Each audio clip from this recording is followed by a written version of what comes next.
Vamos falar sobre as estratégias de educação à distância como mecanismo de desenvolvimento dos sistemas de aprendizagem.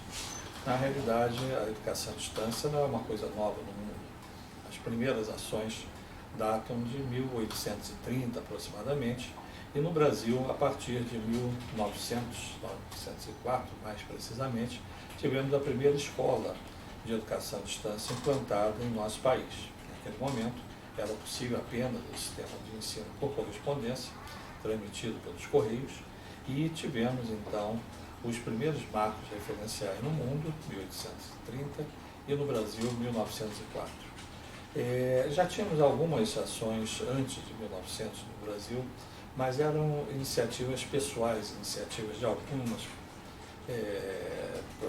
professores que transmitiam o seu conhecimento pelos Correios. Mas a primeira escola mesmo que foi estabelecida foi no início do século passado, e nós tivemos ao longo do período várias mudanças e evoluções, naturalmente, em função da tecnologia. Primeiro só por ensino por correspondência, depois por rádio, 1920, em torno disso, o rádio foi um elemento fundamentalmente importante. Aliás, o rádio no Brasil começou para ser uma emissora educativa, depois de televisão, cinema, e o grande avanço aconteceu a partir da década de 80 com a intensificação da internet. Temos hoje as gerações, essas 5 gerações, que não são excludentes. Nós temos ainda alguns bons projetos para o ensino por correspondência. É perfeitamente possível. Um não substitui o outro, um complementa o outro. Mas nós temos ainda uma baixa intensidade da educação à distância como um todo no país. O Brasil tem cerca de 220 mil escolas, entre educação básica e educação superior. A grande predominância, a educação básica, pública, praticamente não tem educação à distância. A educação privada, na educação básica, nós devemos ter aproximadamente umas 200 instituições em todo o Brasil credenciadas para educação à distância.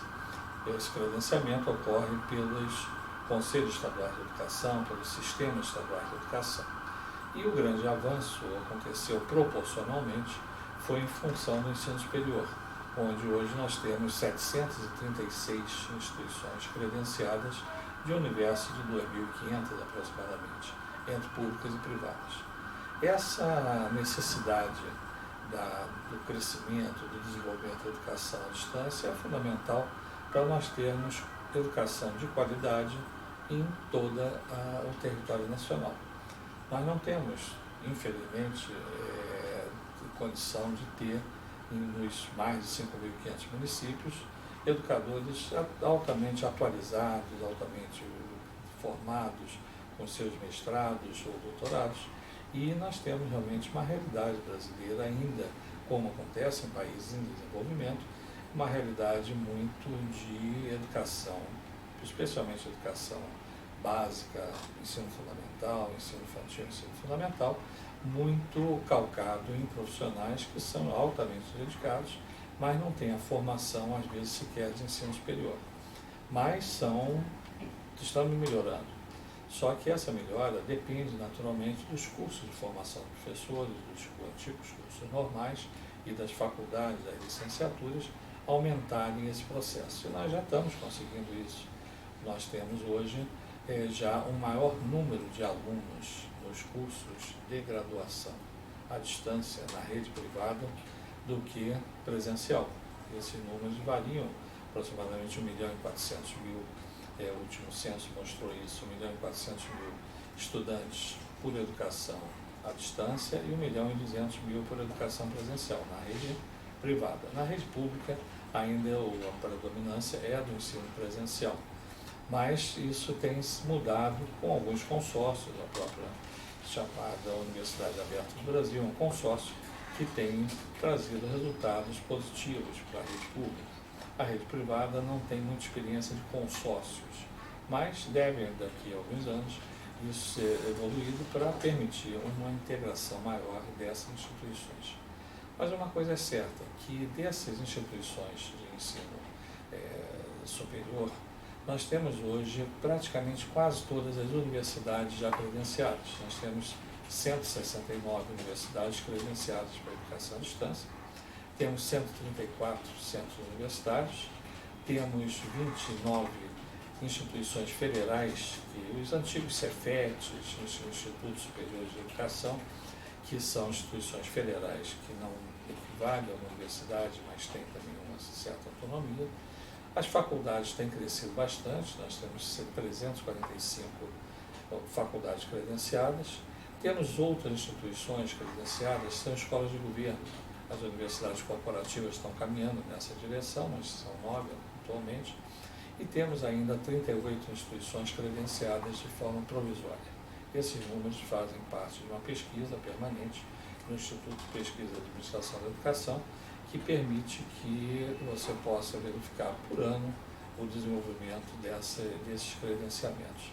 Nós temos tido uma média de 130, 150 instituições credenciadas por ano para a educação à distância, especialmente nesses 2 últimos anos, mas nós sabemos que essa tendência é de crescimento, então nós provavelmente vamos ter uma curva ascendente do crescimento dos credenciamentos institucionais, já que existem muitos pareceres já aprovados, dependendo de homologação ministerial, mas nós temos muitas instituições que estão trabalhando de forma correta, trabalhando de forma séria. Existem naturalmente alguns questionamentos, e esses questionamentos vêm ocorrendo principalmente agora com a edição de uma portaria ministerial, a portaria 2117, de 6 de dezembro, que permitiu o uso de até 40% da carga horária do curso por educação à distância. A única exceção é a medicina, que não é possível, mas todos os demais cursos, inclusive os cursos da área de saúde, as instituições podem fazer os seus credenciamentos para ter 100% ou não ter credenciamento para trabalhar com 40%. Às vezes a instituição começa com esses 40%, depois ela vai, pega a experiência e busca o credenciamento pleno e vai até, vamos dizer, não são os 100%, você tem que ter alguns momentos presenciais, mas isso é um grande avanço que nós tivemos. Há uma nota de repúdio por parte de alguns conselhos profissionais, há um decreto legislativo tentando suspender a eficácia dessa portaria, mas nesse momento todas as instituições podem buscar o seu projeto pedagógico, tem que ajustar o projeto pedagógico, permitindo essa utilização, que não é 40% por ano ou por semestre. Nós podemos ter um curso, por exemplo, de X horas e ter 40% dessas X horas como educação à distância. Poderia ser no primeiro período, no segundo, poderia ser no último. Não há qualquer impedimento. Hoje você tem, por exemplo, o primeiro e segundo período só para educação à distância e tem outros só para educação presencial. A liberdade pedagógica é dada a cada instituição. Mas nós vamos ter, inclusive, já os primeiros cursos de mestrados e doutorados também à distância, os mestrados já caminham com permissão da CAPES, os primeiros projetos já em análise, e nós esperamos que em breve tenhamos também os doutorados também sendo permitidos pela educação à distância. Então nós temos um cenário positivo, e isso é muito bom para o desenvolvimento da qualidade da educação no país. Os custos no presencial são mais caros do que na distância, isso é uma média, segundo uma pesquisa feita recentemente, o preço médio de uma faculdade, de um curso superior numa instituição privada à distância é de R$ 225 e no presencial 450, aproximadamente R$ 500, são os valores que trazem em termos de um resultado de uma pesquisa feita. Agora, o que nós vamos ter também, isso é um fato concreto, positivo, é o desenvolvimento da educação à distância no ensino médio. A legislação de todas as escolas de ensino médio, aí nós temos um universo muito maior de escolas, temos 2.500 no ensino superior, nós temos 35 mil, um pouco mais nas instituições de ensino médio, das quais 7.500 instituições privadas, que já pode utilizar nos seus programas a educação à distância. Também isso foi aprovado pelo Conselho Nacional de Educação. Já há uma necessidade de ser feito, até mesmo porque senão você não fecha a carga horária das 1.000 horas mínimas por ano, que terá que aumentar a carga horária já a partir de 2022, e nós vamos ter com isso um crescimento. Precisamos de profissionais bem informados para conseguir desenvolver os programas de educação à distância como é necessário, como desenvolve uma realidade em todo o país.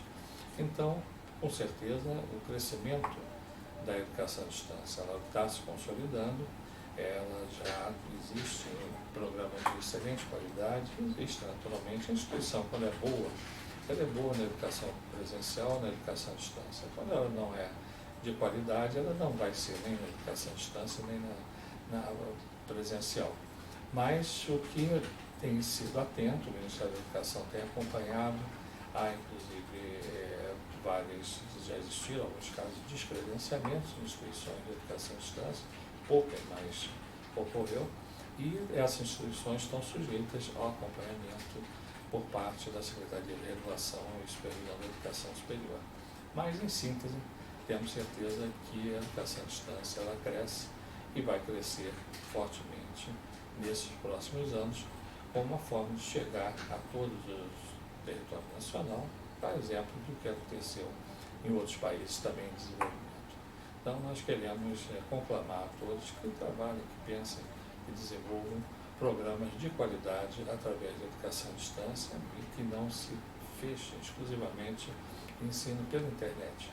Ensino pela internet ela é válida, obviamente custa muito menor, você consegue ter mais qualidade, mas se seu público ainda exige o ensino por correspondência, use o ensino por correspondência.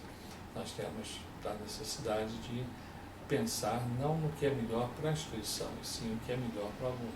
Nós temos hoje muitos alunos que ainda não têm computadores, celulares que permitam um processo de internet em evolução, mas ainda existem regiões do Brasil que é muito difícil o acesso à internet, muito lenta e muito cara, inclusive. Mas queremos fechar essa nossa fala conclamando exatamente as instituições, os educadores a trabalharem com qualidade para os seus programas educacionais.